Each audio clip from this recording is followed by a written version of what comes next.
bonjour à tous. Déjà, le premier travail que l'on a à faire après dans ce tournoi, c'est de récupérer. Dhidi ya JKU alimuhimu kwa leo ni kujaribu kupumzika. Vile vile wana mazoezi jioni.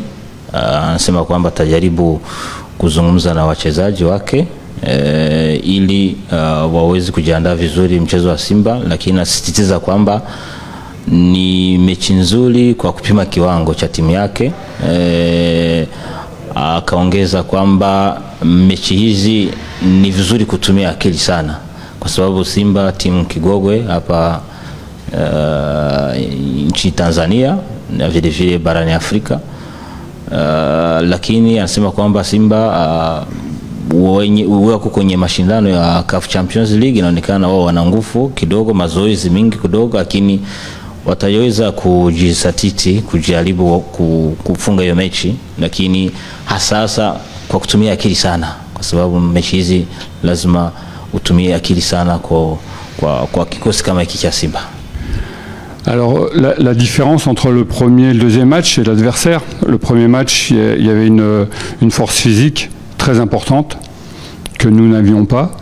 Et le deuxième match, donc hier, on a intégré des joueurs un peu plus frais. Et il faut savoir aussi que l'adversaire avait 3 matchs, avait joué 3 matchs, donc un match de plus. Et donc eux, ils étaient dans un pic de fatigue très important. Anasema kwamba mechi ya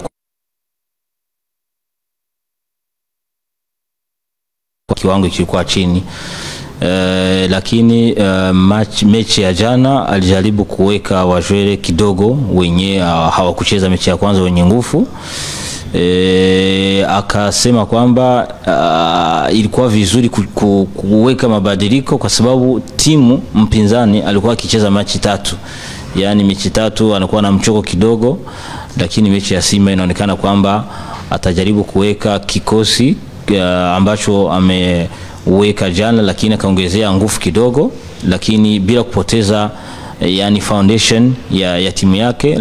Lakini vile vile anasema kwamba Simba timu ngumu, Simba wana nguvu na uzoefu kidogo, lakini anasisitiza kwamba vile vile kama alivyosema mwanzoni, ni timu ambayo APR lazima watumikishe akili ili waweze kupambana na Simba.